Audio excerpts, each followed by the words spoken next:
I'm sure for most of us during this time of being locked down and isolated from many of the people that we know and love, we've been able to be more present with ourselves and really think through things that God may be trying to communicate to us that maybe we couldn't have heard except during this time of being isolated.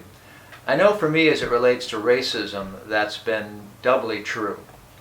I've had many viewpoints and perspectives that I don't think I've challenged for years with new information. And now, since the death of George Floyd, it seems like God has opened up the doors for me to really think and ponder and listen in a way that I never have before. Back on June 4th, I went to the march, the George Floyd march there in Souderton.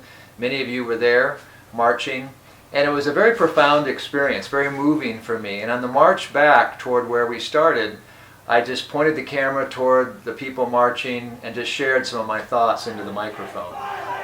I'm walking along the protest march with people from my town in Souderton, Pennsylvania.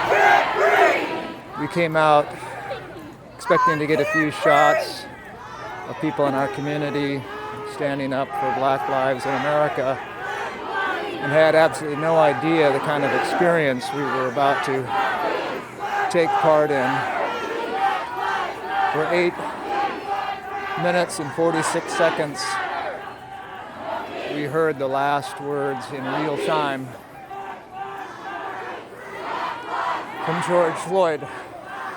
As a filmmaker,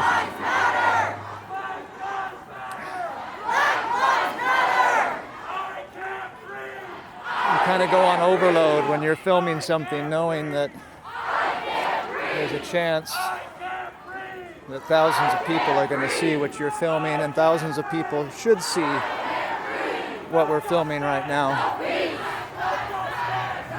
This is a small town in Pennsylvania, predominantly a white community, but to see and feel the sense of solidarity here was one of the most extraordinary things that I've ever been a part of.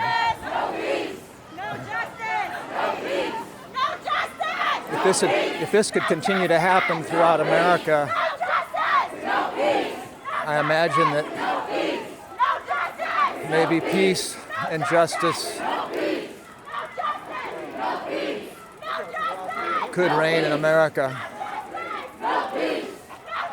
And I wanted to say reign again, but it really hasn't ever reigned. We've lived under centuries of slavery, systemic racism, and it seems like people in our country right now are ready for a change. Please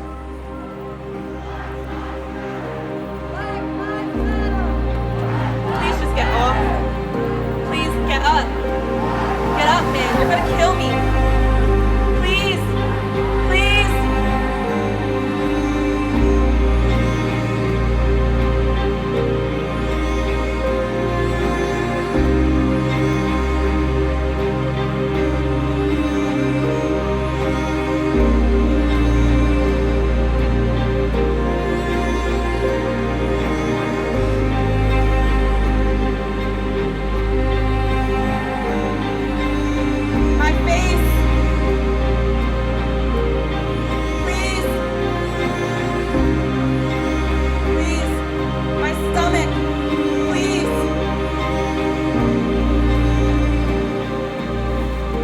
Everything hurts. Please, just get off. Please.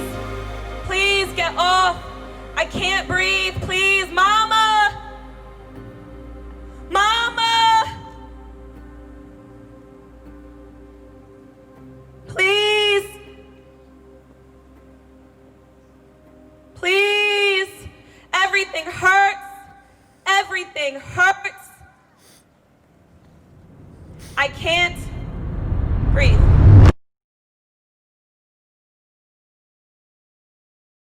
I think God speaks through the cries of the oppressed. And if we want to find Jesus, and be Jesus, for that matter, to those that are suffering, we can only do that in the margins of society. Brene Brown said, we must be willing to believe them as they see it, not how you imagine their experience to be. I think if we have this mindset, we will put ourselves in a position where we can better hear from the God who speaks.